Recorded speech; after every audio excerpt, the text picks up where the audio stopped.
Captain Sarah Chen gripped the navigation console as the mining vessel Prosperity shuddered violently.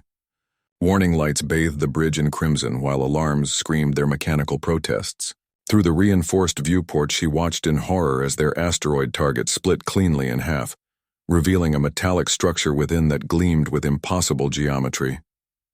"What the hell was that?"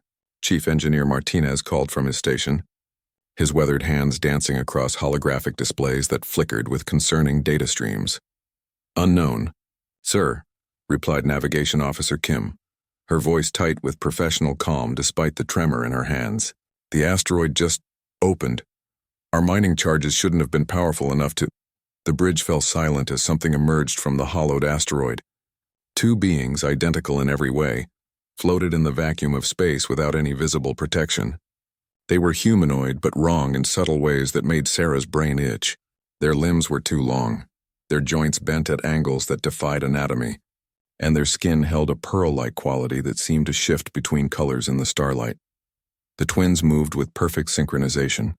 Their forearms spread wide in what could have been welcome or threat. Sarah had commanded mining operations in the Outer Rim for 15 years, had dealt with pirates, corporate raiders, and the occasional spatial anomaly, but nothing had prepared her for this moment. "Captain," Communications Officer Rodriguez whispered, his face pale as he stared at his instruments. They're transmitting. Not through any frequency we recognize, but somehow my equipment is translating it." "Put it through," Sarah ordered, straightening her shoulders and adopting the commanding presence that had earned her this position. The voice that filled the bridge came from everywhere and nowhere, spoken in perfect unison by both beings despite the vacuum of space between them and the ship. "Greetings, children of the third spiral. We are Vex and Nex, the unified twins of the Corvash Collective. We have observed your species for 7 of your rotations around this star." Sarah stepped forward, activating the ship's external communications array. "This is Captain Sarah Chen of the independent mining vessel Prosperity. You're in violation of territorial mining rights under the Terran Colonial Charter. Identify yourselves and state your intentions." A sound that might have been laughter rippled through the comm system. "Territorial rights," the twins spoke as one. "How delightfully primitive. We care nothing for your arbitrary divisions of space, human. We come bearing a challenge that will determine the fate of your entire species." The mining crew exchanged nervous glances. Sarah felt her heart rate spike but kept her voice steady. "What kind of challenge?" The twins began to rotate slowly, their movements creating hypnotic patterns in the starfield. "Your species has reached the threshold of cosmic awareness. You have spread beyond your birth world, begun to touch the void between stars. Now you must prove you are worthy to continue." "And if we refuse?" Sarah asked, though she suspected she already knew the answer. "Then you will join the catalogued failures. 47 species have stood where you stand now. 47 species learned the price of cosmic inadequacy." The twins' pearl skin shifted to a deep crimson that seemed to pulse with malevolent energy. Chief Martinez moved to Sarah's side, his voice low. "Captain, our sensors are picking up massive energy signatures throughout the system. Whatever these things are, they've got friends. Lots of them." Sarah nodded grimly but kept her attention on the aliens. "What does this challenge involve?" "Simple yet profound," the twins replied.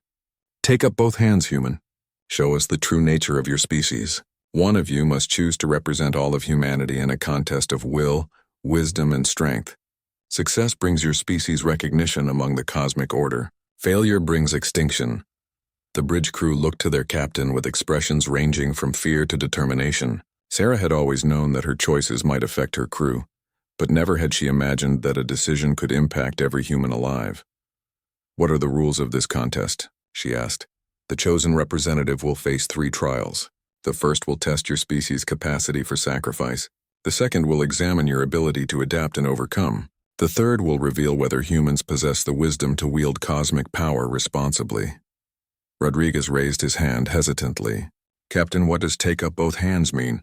The twins' attention seemed to focus on the young communications officer with an intensity that made him step backward. "An excellent question, young one. Your species is unique among those we have tested. Most sapient beings possess natural psychic abilities, allowing them to interface directly with cosmic forces. Humans are different. You are psychically null, yet you compensate in ways that intrigue us." Sarah frowned. "I don't understand." "Where others reach out with minds and souls, humans must use tools. Where others manipulate reality through thought, humans reshape it through action. When we say take up both hands, we mean this. Your champion may bring two objects of human creation to aid in the trials. Choose wisely, for these tools must represent the essence of what makes humanity worthy of survival. The implications hit Sarah like a physical blow. Not only did she have to volunteer for what sounded like a death sentence, but she had to choose items that somehow encapsulated all of human achievement and potential. "How long do we have to decide?" she asked. "Time flows differently for us than for you," the twins replied. "We will grant you one complete rotation of this vessel around its axis to choose your champion and their tools. When next the larger star crests your viewport, we will return for your answer." The alien beings began to fade, their forms becoming translucent against the star field. "Know this, Captain Sarah Chen of the vessel Prosperity. The Corvash Collective has watched species rise and fall for eons beyond your comprehension. We have seen civilizations that spanned galaxies reduced to cosmic dust. Your species shows promise, but promise unfulfilled is merely another tragedy waiting to be written." As the twins vanished completely, Sarah felt the weight of 6 billion human lives settling on her shoulders. In 24 hours, she would have to make a choice that would echo through history, assuming there was still a history to remember them by. The bridge remained silent for long moments before Martinez spoke. "Captain, with respect, there's only one choice here. You're the most experienced officer on this ship. If anyone can face whatever they throw at us—" "No," Sarah interrupted. "This isn't about experience or rank. This is about representing humanity itself. We need to think carefully about who we send and what they take with them." As she stared out at the space where the twins had been, Sarah couldn't shake the feeling that humanity's greatest test was just beginning. The crew of the Prosperity gathered in the ship's common area, a cramped space that served as both dining hall and meeting room. Sarah looked around the table at faces she had worked with for years, people who had become family during long months in the asteroid belt. Now she was asking one of them to potentially die for the entire human race. "Let's be practical about this," Chief Martinez said, spreading out personnel files on the table's surface. "We need someone who can think on their feet, handle pressure, and represent the best of humanity. That's not necessarily the strongest or smartest among us."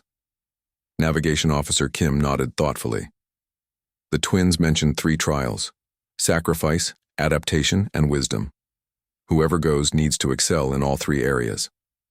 Communications Officer Rodriguez, barely 25 and fresh from the academy, shifted uncomfortably. "Captain, I've been thinking about what they said, about humans being psychically null but compensating with tools. Maybe that's actually our advantage." "How do you figure?" asked Dr. Patel, the ship's medical officer and xenobiologist. "Well, think about it. Every other species they've tested probably relied on innate abilities. But humans, we've always had to build our way out of problems. We turned fire into engines, dreams into spacecraft, curiosity into science. Maybe being limited is actually what makes us special." Sarah considered this.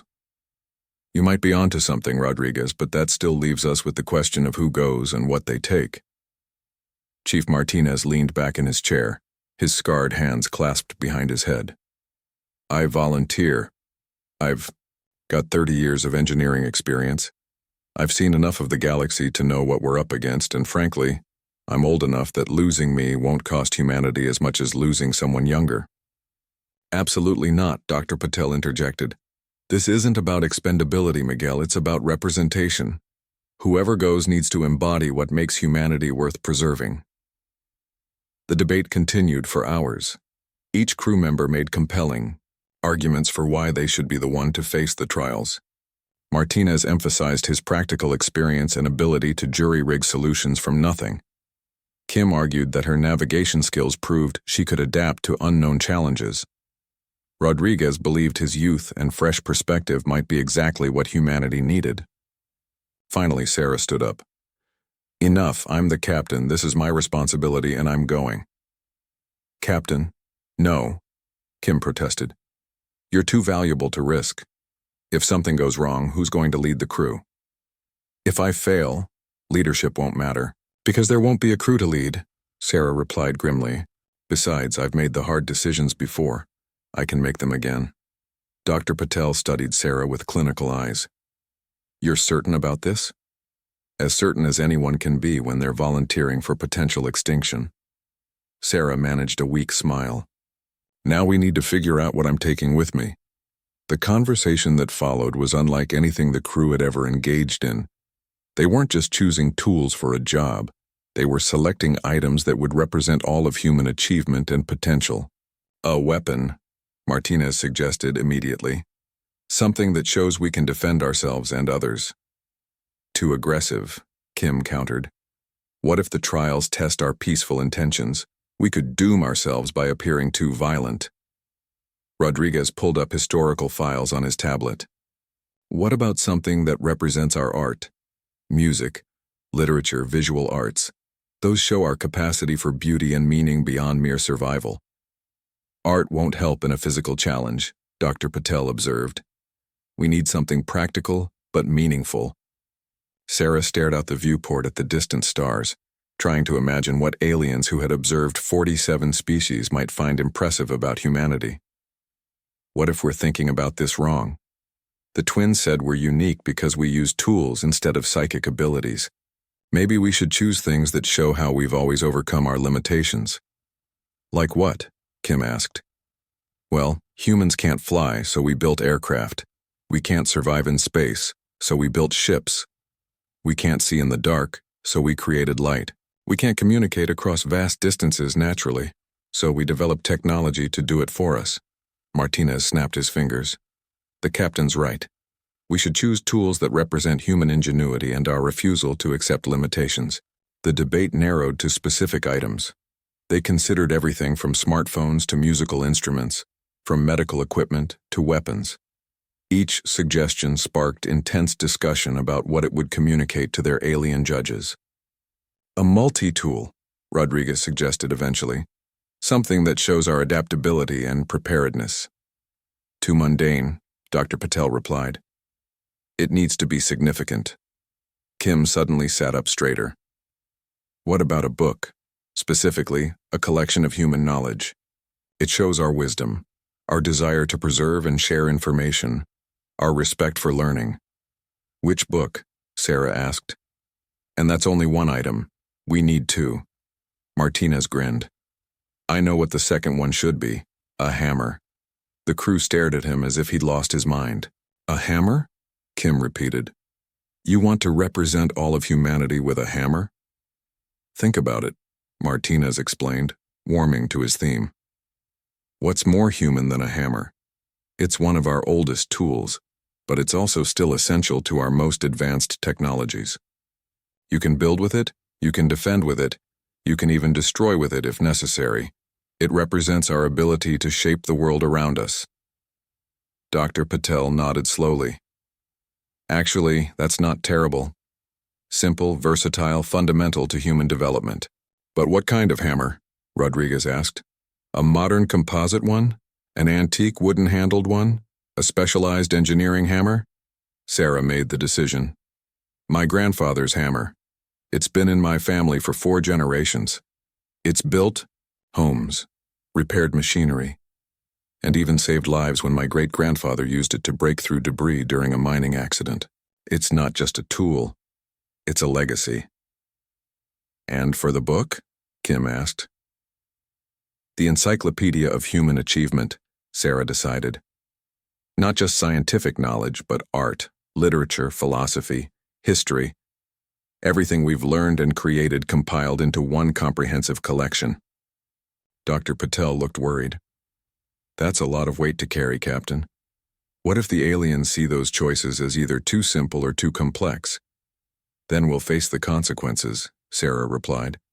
But at least we'll have given them an honest representation of who we are. Humans build things, preserve knowledge, and never give up.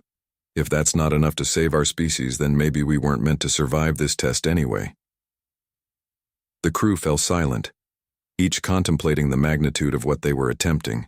In less than 12 hours, Sarah would face beings who could casually exterminate entire civilizations. Her success or failure would determine whether human children would ever see the stars, or whether humanity would become just another footnote in some cosmic catalog of failures. As the ship continued its slow rotation through space, Sarah retreated to her quarters to retrieve her grandfather's hammer and to download the encyclopedia onto a quantum storage device. The weight of both items in her hands felt impossibly heavy, as if they contained the gravity of every human dream and aspiration. Tomorrow she would find out if humanity's greatest strengths would be enough to overcome their greatest challenge. When the twins materialized on the bridge exactly 24 hours later, Sarah was ready. She stood in the center of the command deck wearing her dress uniform, her grandfather's hammer secured to her belt, and the quantum storage device containing humanity's accumulated knowledge clipped to her chest like a medal of honor. "We have returned, as promised," Vex and Nex spoke in perfect unison. "Have you chosen your champion and their tools? I am Captain Sarah Chen, and I will represent humanity in your trials," Sarah announced, her voice carrying across the bridge with steady determination. "I carry with me a hammer, representing our ability to build, repair, and shape our environment, and the Encyclopedia of Human Achievement, representing our dedication to knowledge and progress." The twins studied her for a long moment, their pearl-colored skin shifting through subtle hues that might have indicated surprise or amusement. "Interesting choices, Captain Sarah Chen. Simple tools for a complex species. We approve of the contradiction. Where will these trials take place?" Sarah asked. "You will come with us to the testing grounds. Your vessel and crew will remain here, unharmed unless you fail." The twins gestured, and space around the Prosperity began to shimmer like heat waves. "Step through the threshold, champion of humanity." Sarah turned to her crew one last time. "If I don't make it back, tell Earth what happened here. Make sure they know that humans don't back down from a fight even when the odds are impossible." "You'll make it back, Captain," Chief Martinez said firmly. "You're the most stubborn person I know, and if there's one thing the universe should fear, it's a stubborn human with a hammer." Despite everything, Sarah smiled. She stepped forward into the shimmering air and felt reality fold around her like origami. The sensation was indescribable, as if she was being turned inside out while simultaneously stretched across infinite distances. When the disorientation faded, she found herself standing in a vast crystalline chamber that defied all understanding of architecture and physics. The walls curved impossibly, meeting at angles that hurt to look at directly. The floor beneath her feet was transparent, revealing layers upon layers of mechanical complexity extending down into darkness. Above, the ceiling opened onto a view of space that showed galaxies spinning and fast forward, as if she was watching the universe age in real time. "Welcome to the Court of Trials," the twins announced. They now stood before a raised dais where 3 other beings observed the proceedings. Each alien was different. One appeared to be made of living metal that constantly shifted and flowed. Another seemed to be composed of pure energy contained within a vaguely humanoid outline, and the third was something Sarah's mind refused to properly process, an entity of impossible geometry that existed in more dimensions than her brain could comprehend. "These are the judges," Vex explained. "They have overseen the trials of 47 species before yours, and 47 species have failed," Nex added with what might have been satisfaction. The being of living metal spoke, its voice like the sound of wind through a vast pipe organ. "Captain Sarah Chen of humanity, you stand at the crossroads of cosmic destiny. Your species has shown unusual promise, but promise must be tested in the crucible of absolute truth." "What's the first trial?" Sarah asked, gripping her hammer's handle for comfort. The energy being flickered, its form pulsing with rhythm of a heartbeat. "The trial of sacrifice. You must choose what to abandon in order to preserve what matters most. Many species fail here because they cannot distinguish between wants and needs, between the individual and the collective." The chamber around Sarah shifted, and she found herself standing in a perfect replica of her childhood home on Earth. The smell of her mother's cooking filled the air, and she could hear her father's voice calling her name. Every detail was flawless, from the creaky third step on the stairs to the way sunlight slanted through the kitchen window. "This is not real," she said aloud, though her heart ached at the familiar sights and sounds. "Real enough," the impossible judge whispered in a voice that seemed to come from everywhere and nowhere. "Your species is unique in its emotional attachments. You bind yourselves to places, people, concepts with a fervor that other species find mystifying. This trial will test whether you can sacrifice those attachments for the greater good." The scene around Sarah changed. Now she stood in the bridge of the Prosperity, watching her crew work. But something was wrong. Warning lights flashed, and she could see through the viewport that they were on a collision course with a massive asteroid. Choose, the twins demanded. You can save your crew, the people you care about most, by diverting the ship's course, but doing so will destroy a colonial transport carrying 10,000 civilians. Or you can maintain course, save the transport, and watch your friends die. Sarah's hand tightened on her hammer. This isn't a real choice.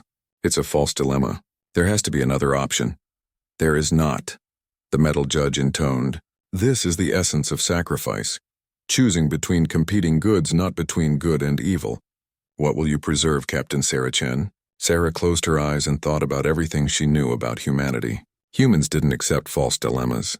They found third options, built solutions where none existed, refused to play by rules that demanded unnecessary suffering.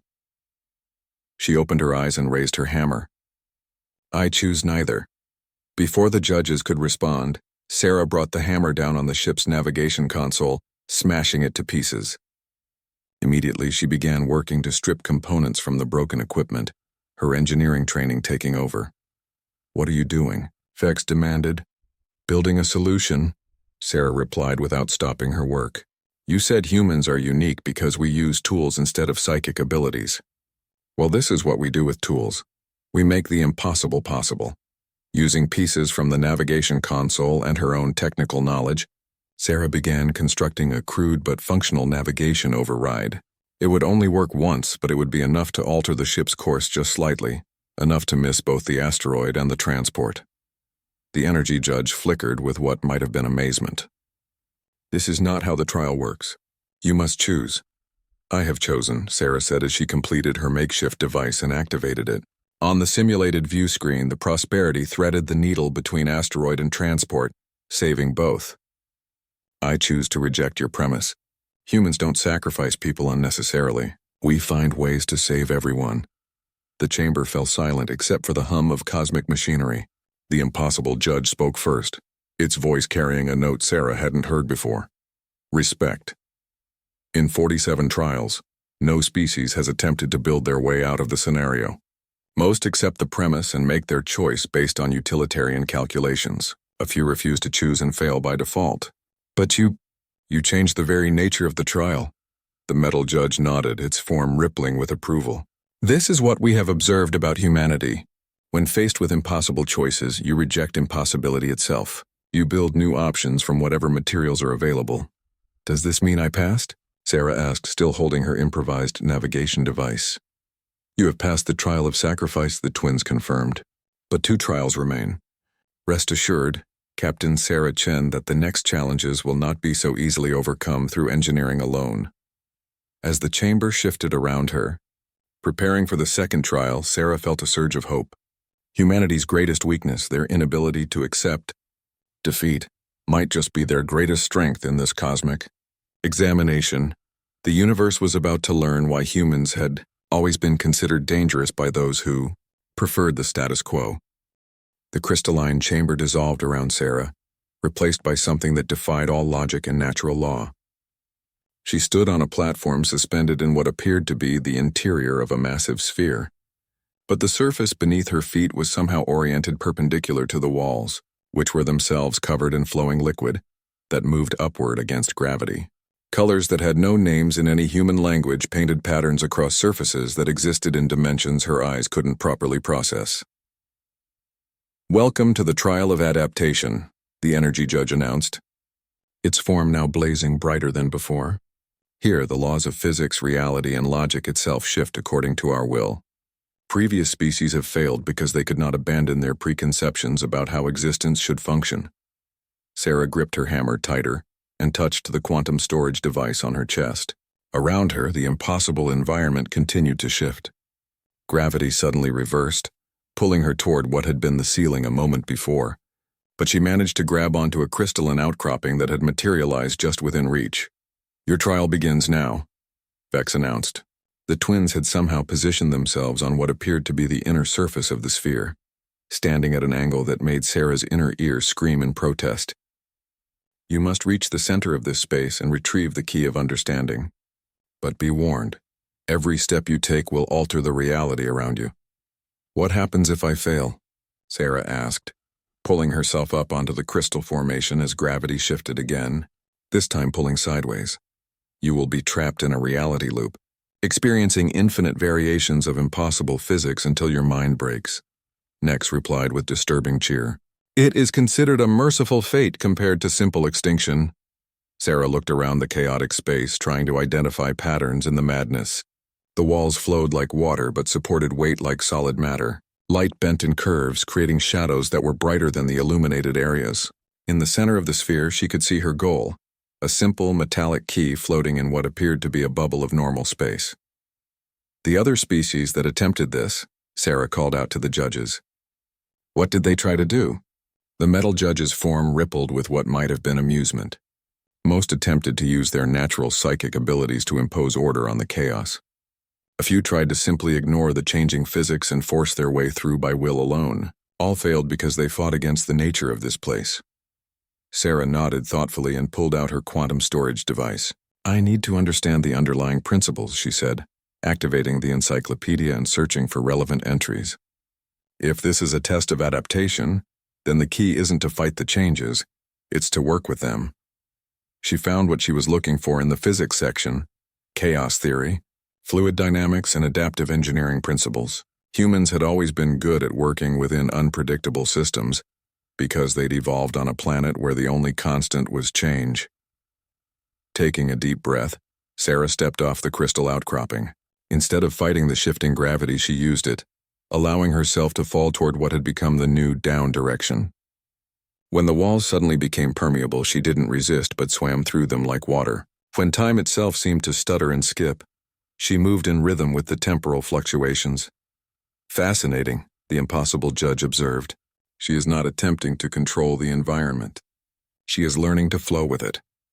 Sarah's engineering training served her well. She treated the space like a complex mechanical system, with constantly changing parameters. When gravity reversed, she used the momentum to propel herself in a new direction. When the air became thick as molasses, she used her hammer as an oar to push through it. When the surface beneath her feet became intangible, she grabbed onto energy patterns that had become solid. Halfway to the center, she encountered her first real obstacle. The space around her suddenly filled with what appeared to be living mathematical equations, complex formulas that moved through the air like predatory fish, seeking to entangle anything that came too close. Ah, said the energy judge, here is where most species truly fail. How do you fight mathematics itself? Sarah studied the floating equations as they circled her like sharks. They were beautiful in their complexity, elegant solutions to problems she couldn't even comprehend. But they were also puzzles, and humans loved puzzles. Instead of trying to fight them, Sarah began to engage with the equations. She pulled out her hammer and used it to trace simpler mathematical relationships in the air. Basic addition, multiplication tables, geometric principles. The hostile equations seemed confused by this approach, their predatory movements becoming more hesitant. Then Sarah did something that surprised even herself. She began to sing. It was an old engineering song her grandfather had taught her, a mnemonic device for remembering the mathematical relationships in structural load calculations. As her voice echoed through the impossible space, something remarkable happened. The living equations began to harmonize with her song, their movements becoming less aggressive and more dance-like. Music, the metal judge whispered in amazement. She is using harmonic mathematics to communicate with the equations. Sarah continued singing as she moved through the now peaceful mathematical entities. They parted before her like a curtain, some even seeming to guide her toward the center of the sphere. Her grandfather's engineering songs had never been intended for cosmic trials, but the mathematical relationships they encoded were universal truths that transcended species and dimensions. As she reached the final stretch toward the key of understanding, the space around her underwent its most dramatic transformation yet. Reality itself seemed to fragment, showing her multiple versions of the same moment. Herself succeeding, herself failing, herself never having been born, herself as an alien creature facing different trials. This is the ultimate test of adaptation, Vex explained, his voice coming from multiple versions of himself scattered across the fractured realities. You must choose which reality to inhabit while remaining true to your essential nature. Sarah paused, floating in the center of infinite possibilities. She could see realities where she had psychic powers like the other species, where she was stronger or smarter or more capable. She could choose a version of existence where the trials were easier, where humanity had never faced this challenge at all. But in every reality where things were easier, she noticed something was missing. The struggle, the determination, the refusal to accept defeat that had driven humanity to the stars in the first place. Those versions of herself and her species were successful but somehow lesser, lacking the core fire that made humans special. Sarah reached out and grasped the key of understanding, choosing to remain in the reality where things were difficult but authentic. "I choose to stay human," she declared. The fractured realities collapsed back into a single timeline, and Sarah found herself standing in the center of the sphere with the key in her hand. The impossible environment slowly settled into something resembling normal physics, though colors remained more vivid and light continued to bend in aesthetically pleasing ways. "Remarkable," the impossible judge said, its form somehow conveying approval despite its incomprehensible nature. "You adapted not by changing yourself to match the environment, but by changing your relationship with the environment. You treated impossibility as simply another parameter to work within." The twins approached, walking on surfaces that should have been walls. "You have passed the trial of adaptation, Captain Sarah Chen. But know that the final trial will test something that all the previous species possessed in abundance, something that humans notably lack." "What's that?" Sarah asked, though she suspected she didn't want to know the answer. "Wisdom," Nex replied. "The wisdom to know when not to act, when not to build, when not to push forward.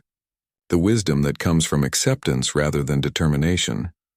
As the sphere began to transform again, Sarah realized that humanity's greatest strength was about to be tested against its greatest weakness. The species that never knew when to quit was about to face a trial that might require them to do exactly that. The transformation was more subtle this time. Sarah found herself in what appeared to be a vast library that stretched infinitely in all directions. Shelves towering beyond sight held books, scrolls, data crystals, and storage devices from countless civilizations. The air hummed with the weight of accumulated knowledge from across the galaxy. "The final trial," the impossible judge announced, its form now somehow more comprehensible, as if the space itself made understanding easier. "The trial of wisdom."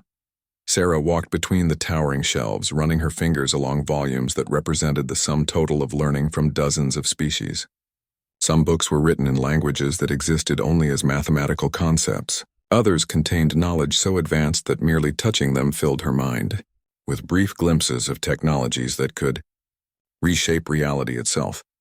"Here lies the accumulated wisdom of 47 civilizations," the metal judge explained, its flowing form creating musical notes as it moved. "Each species that failed these trials left behind their greatest achievements, their most profound insights, their ultimate understanding of existence." Sarah paused before a section containing crystalline storage devices that pulsed with inner light. "What happened to them? The species that failed?" "They chose unwisely," the energy judge replied, its form dimming to a softer glow. "When faced with the final trial, they acted according to their nature rather than according to wisdom.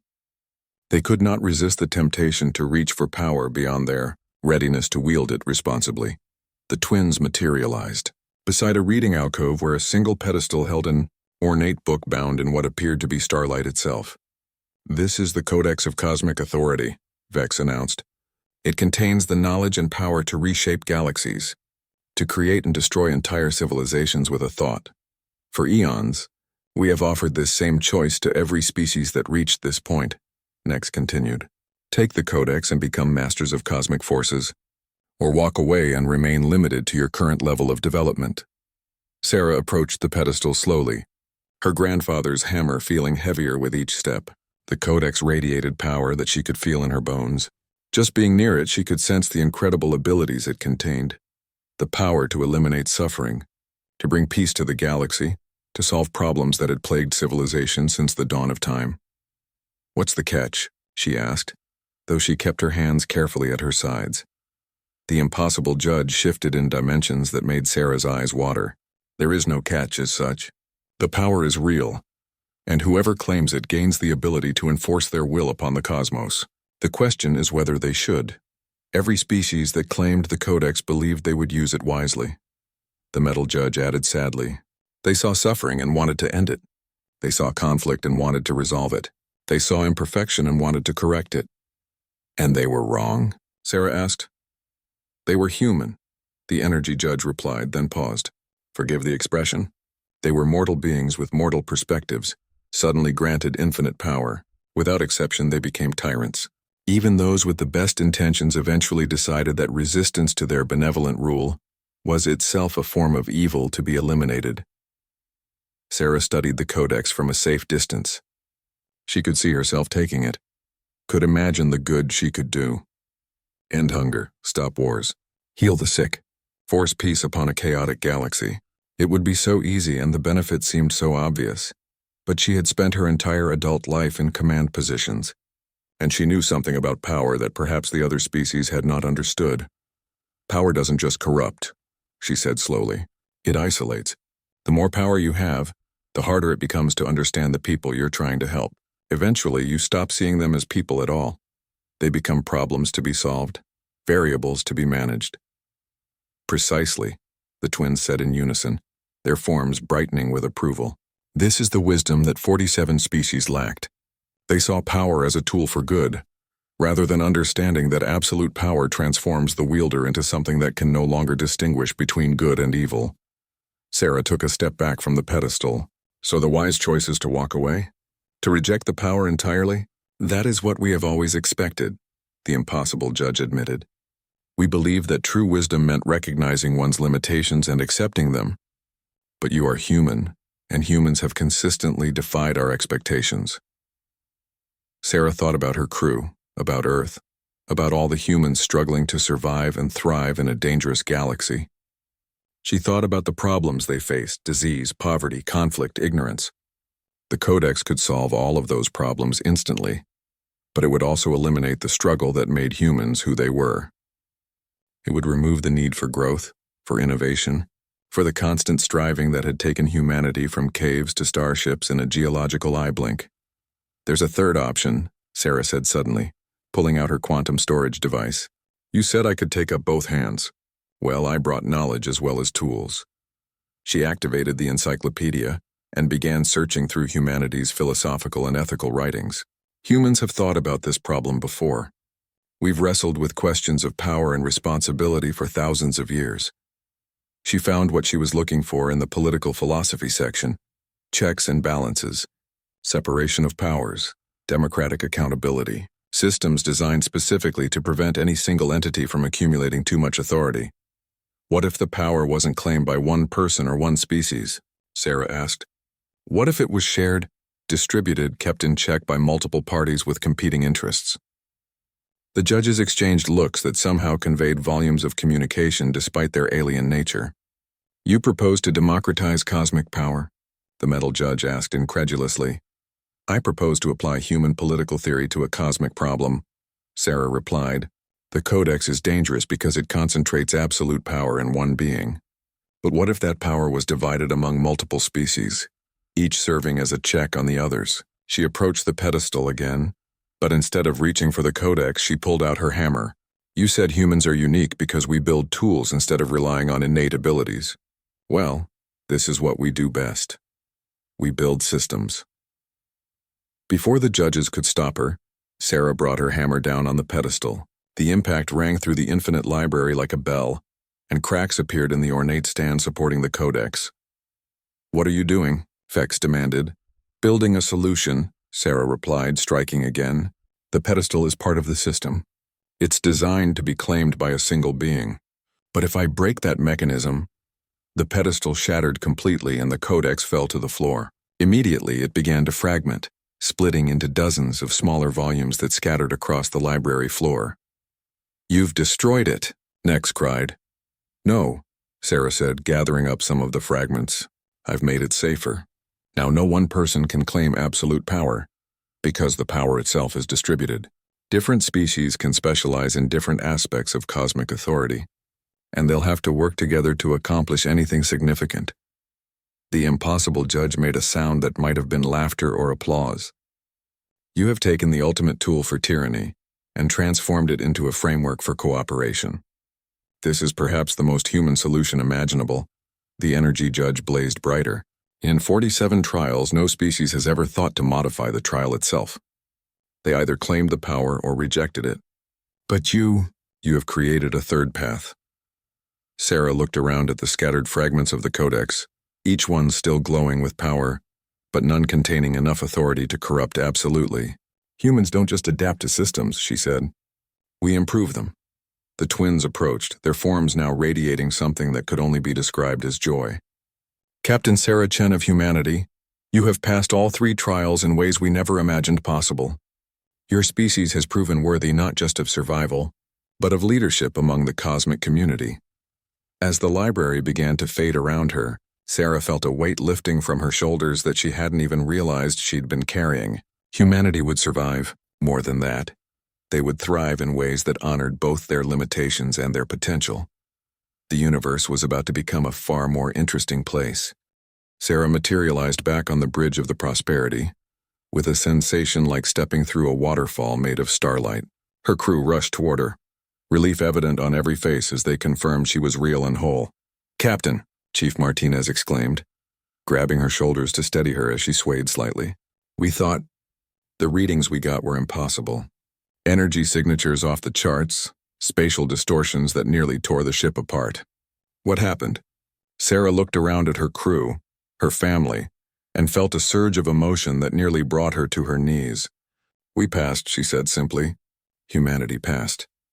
But even as she spoke, she realized that the trials were only the beginning. The twins had materialized on the bridge alongside her, their pearl-colored forms somehow less alien and more familiar than before. "Your species has exceeded all expectations," Vex announced to the assembled crew. "But passing the trials brings responsibilities as well as privileges." "What kind of responsibilities?" Navigation Officer Kim asked, her voice cautious but curious. Next gestured, and the viewport filled with an image that made everyone gasp. Space around their ship was no longer empty. Hundreds of vessels of impossible design hung in perfect formation. Ships that looked like they were grown rather than built. Others that seemed to exist in multiple dimensions simultaneously. Still others that appeared to be constructed from pure crystallized energy. The Corvash Collective, the twins explained in unison, representatives from 43 surviving civilizations who have passed various trials throughout cosmic history. "You are being invited to join the greatest alliance in galactic history." Dr. Patel stepped forward, her scientific curiosity overcoming her caution. "How many civilizations are there in the galaxy? How many species have achieved interstellar travel?" "Thousands," Vex replied. "But most remain isolated, content with their own local regions of space. Only 44 species have demonstrated the qualities necessary for cosmic citizenship." "What qualities are those?" Sarah asked, though she suspected she already knew part of the answer. "The ability to sacrifice individual desires for collective good," Nex began. "The capacity to adapt to any environment or challenge," Vex continued. "And the wisdom to wield power responsibly," they concluded together.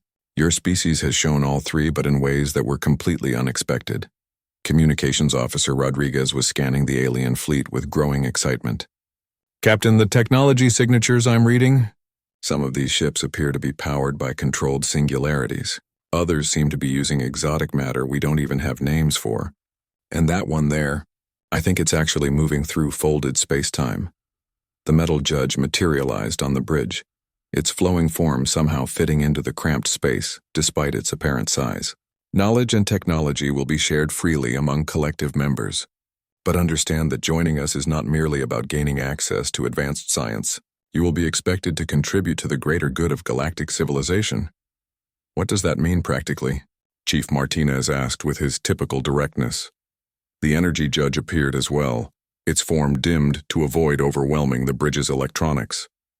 "Every member species has particular strengths that benefit the whole. The Zephyrians excel at terraforming dead worlds. The crystalline dominion has mastered energy-matter conversion. The philosophers of Keth have developed ethical frameworks that prevent societal collapse." "And humans?" Sarah asked. The impossible judge's presence made itself known through subtle alterations in the bridge's geometry. Nothing dramatic, just the sense that space had briefly become more accommodating to impossible angles. Humans appear to be natural problem solvers and system builders.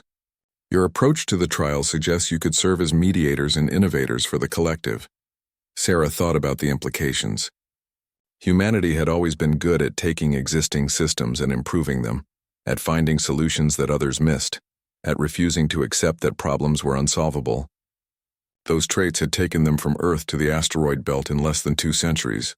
There's something else, Vex announced, their tone becoming more serious. The trials were not just an examination of your species' worthiness. They were also preparation for what comes next. The viewport changed again, showing them an image that made Sarah's blood run cold. A vast darkness was spreading across the outer rim of the galaxy, consuming star systems like a living void. Where it passed, stars were simply extinguished, leaving nothing behind. The Devourers, Nex explained grimly, a force from beyond our galaxy that seeks to consume all organized matter and energy. They have been approaching for millennia, and we estimate they will reach inhabited space within 50 of your years. 50 years? Dr. Patel whispered. That's not very long at all. It is why we have been seeking new member species with such urgency, the twins continued. The 43 existing members of the collective represent the galaxy's best hope of survival. But even united, we may not have the strength to resist the Devourers. Sarah felt the weight of cosmic responsibility settling on her shoulders again. And you think humans can help? The metal judge rippled with what might have been grim humor. Your species destroyed a cosmic artifact that had remained unchanged for eons and rebuilt it as something better in the span of minutes. Your approach to problem solving is unlike anything we have encountered. If there is a solution to the Devourer crisis, humans may be the ones to find it. The crew of the Prosperity exchanged glances, each understanding that they were present at a moment that would reshape human history. They were no longer just miners working the asteroid belt. They were witnesses to humanity's entrance onto the cosmic stage. What happens now? Sarah asked. Now you return to Earth, Vex replied. You will serve as ambassadors, preparing your species for integration into the collective. Some humans will be invited to study with our greatest scientists and philosophers. Others will be tasked with adapting collective technologies for human use. And some, Nex added with what might have been anticipation, will be asked to examine the Devourer crisis with fresh eyes, to find the solution that has eluded 43 other species for thousands of years. Sarah looked around the bridge at her crew. They were ordinary people who had signed up for a routine mining job and ended up at the center of galactic politics. But that was perhaps the most human thing of all, taking the extraordinary and making it work through determination, ingenuity, and sheer stubborn refusal to be intimidated. We'll need to discuss this with Earth's leadership, Sarah said diplomatically. This affects our entire species. Of course, the twins agreed. But know that the invitation has been extended. Humanity is welcome among the stars, as equals among the greatest civilizations in the galaxy. As the alien judges began to fade from the bridge, the energy being left them with a final thought. Remember, Captain Sarah Chen, your species passed the trials not by being the strongest or the smartest, but by refusing to accept limitations. Do not lose that quality as you grow in power and knowledge. The galaxy will need it in the dark times ahead. The bridge fell silent as the aliens disappeared, leaving only the crew of the Prosperity to contemplate the magnitude of what had just occurred. Outside the viewport, the alien fleet began to disperse, each ship departing in ways that defied conventional physics. But Sarah knew this wasn't an ending. It was the beginning of humanity's greatest adventure, and possibly its greatest challenge. 6 months later, Sarah stood in the newly constructed Galactic Embassy complex on Luna, watching Earth turn slowly in the viewport, while representatives from the Corvash Collective worked alongside human scientists and engineers. The transformation had been unprecedented in human history, faster than the Industrial Revolution, more significant than the development of spaceflight, more far-reaching than the discovery of nuclear energy. The integration hadn't been without challenges.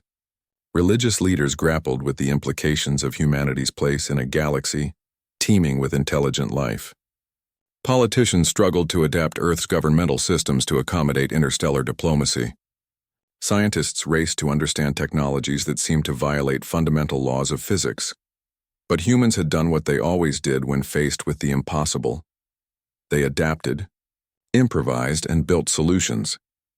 The latest reports from the research teams are encouraging, Dr. Patel said, joining Sarah at the viewport. She now bore the title of Director of Xenobiological Studies and coordinated research efforts with 12 different alien species. The Crystalline Dominion's energy matter conversion technology has allowed us to solve the resource scarcity problems in the outer colonies almost overnight. Sarah nodded, but her attention was focused on the data pad in her hands. It contained the latest intelligence about the Devourers, gathered by long-range reconnaissance drones equipped with collective sensor technology. The news wasn't good. They're accelerating, she said grimly. The Devourers have consumed 3 more star systems since last week. At this rate, they'll reach inhabited space in 30 years, not 50. Chief Martinez, now bearing the impressive title of Director of Applied Xenotechnology, approached with his characteristic directness intact despite his elevated position. The Defense Planning Committee thinks we're approaching this all wrong, he announced without preamble. How so? Sarah asked. Every species in the collective has been trying to build weapons powerful enough to destroy the Devourers, Martinez explained. Bigger guns, stronger shields, more devastating energy weapons. But what if the solution isn't to fight them directly? Dr. Patel raised an eyebrow. What are you suggesting? I'm suggesting we think like humans, Martinez grinned. When humans couldn't fly, we didn't evolve wings, we built airplanes. When we couldn't breathe underwater, we didn't develop gills, we built submarines. When we couldn't survive in space, we didn't adapt our biology, we built ships. Sarah felt a familiar spark of excitement. The same feeling she'd experienced during the trials when she realized she didn't have to accept the parameters of the challenges as given. You think we should build something instead of trying to fight directly? I think we should build a solution the Devourers can't consume, Martinez replied. Look at the data. They devour organized matter and energy, right? Stars, planets, ships, even space stations. But what if we created something that wasn't matter or energy in any conventional sense? Dr. Patel pulled up holographic displays showing Devourer attack patterns. The reconnaissance data shows they're attracted to complex organizational structures. The more advanced a civilization, the faster they move to consume it. It's almost like they feed on complexity itself. Sarah studied the patterns, her mind racing through possibilities. What if that's exactly what they do? What if the Devourers aren't just destroying civilizations? What if they're collecting them? The implications hit all 3 of them simultaneously. If the Devourers weren't simple destroyers but cosmic collectors of complexity and knowledge, then every species they'd consumed over the millennia might still exist in some form. We need to get this information to the research teams immediately, Sarah said, but Martinez was already shaking his head. I already tried. The collective species are too invested in their military solution. They've been fighting the Devourers for thousands of years using conventional warfare. The idea that there might be a non-violent solution is... He paused, searching for the right words. It's too human for them to accept. Sarah wasn't surprised. In the months since joining the collective, she'd learned that most alien species thought in more rigid patterns than humans. They were incredibly advanced in their areas of expertise, but they lacked humanity's talent for lateral thinking and paradigm shifts. Then we do what humans do best, Sarah declared. We build our own solution and prove it works. Over the following weeks, Sarah assembled a team that would have been impossible before humanity's introduction to galactic civilization. The core group consisted of humans, but they were aided by sympathetic researchers from other collective species who were intrigued by the unconventional approach. Dr. Yuki Tanaka, a quantum physicist who had been working with the philosophers of Keth, provided the theoretical framework. She theorized that if the Devourers collected complexity, then they might be susceptible to a kind of informational overload, like a computer virus, but targeting whatever mechanism they used to process and store absorbed civilizations. Rodriguez, now a specialist in xenocommunications, worked with a Crystalline Dominion engineer to develop a way to encode the virus using principles that transcended individual species' communication methods. The message would need to be understandable to any intelligence, regardless of its origin or structure. The breakthrough came when Sarah realized they were still thinking too conventionally. Instead of creating a virus to destroy the Devourers, they should create something that would make them stop consuming entirely. What if we offered them what they're really looking for? She proposed during a late-night brainstorming session. They collect complexity and knowledge from civilizations. What if we gave them access to all of it voluntarily, The team stared at her as if she'd suggested negotiating with a black hole. Think about it, Sarah continued, warming to the idea. Every species they've consumed is probably still intact somewhere within their collective structure. What if we created a communication protocol that would allow all those absorbed civilizations to interact with each other and with the outside galaxy? Dr. Tanaka's eyes widened. You're suggesting we turn the Devourers into a galactic library instead of a cosmic destroyer. More than a library, Sarah replied. A living repository of every civilization that's ever existed. Imagine the knowledge, the perspectives, the solutions to problems we haven't even discovered yet. It took 3 more months to develop the protocol, and another 2 months to convince the collective leadership to let them attempt implementation. The plan was audacious even by human standards. They would approach the advancing Devourer fleet with a single ship carrying the communication protocol and hope that first contact didn't result in immediate annihilation. Raim volunteered to pilot the contact mission, but the collective insisted on sending a joint crew representing multiple species. In the end, the ship carried representatives from 7 different civilizations, including Sarah as the human delegate. The moment of contact came in the Kepler system, at the edge of Devourer-consumed space. As their ship approached the massive, incomprehensible forms that comprised the Devourer fleet, Sarah activated the communication protocol. The response was immediate and overwhelming. Thousands of voices spoke in perfect harmony, not the voices of Devourers, but the voices of every civilization they had absorbed over millions of years. Species that had been thought extinct for eons suddenly had the ability to communicate with the outside galaxy again. We remember, the collective voice said, speaking through every communication system on the ship simultaneously. We remember choice. We remember individuality. We remember ourselves. The Devourers didn't stop consuming because they were defeated. They stopped because they remembered what it was like to be the civilizations they had absorbed. The protocol hadn't destroyed them. It had given them back their collective consciousness and allowed them to choose a different path. Within hours, the first Devourer ships began the complex process of releasing absorbed worlds and species back into normal space. It would take decades to complete the process, but the immediate threat was over. Standing on the bridge of their contact ship, watching as dead star systems began to flicker back to life, Sarah realized that humanity had done something uniquely human once again. They had taken an impossible problem and solved it not through force or superior technology, but by changing the fundamental nature of the challenge itself. The galaxy would never be the same. Billions of species thought extinct were returning to existence, bringing with them knowledge and perspectives accumulated over cosmic ages. The Corvish collective would need to expand beyond anything they had ever imagined. And at the center of it all, humans would continue to do what they did best: build bridges, solve problems, and refuse to accept that anything was truly impossible. Sarah looked out at the stars with her grandfather's hammer still at her side and the encyclopedia of human achievement secure in her quarters. Humanity had taken up both hands and reshaped the galaxy itself. The universe was about to become a far more interesting place indeed.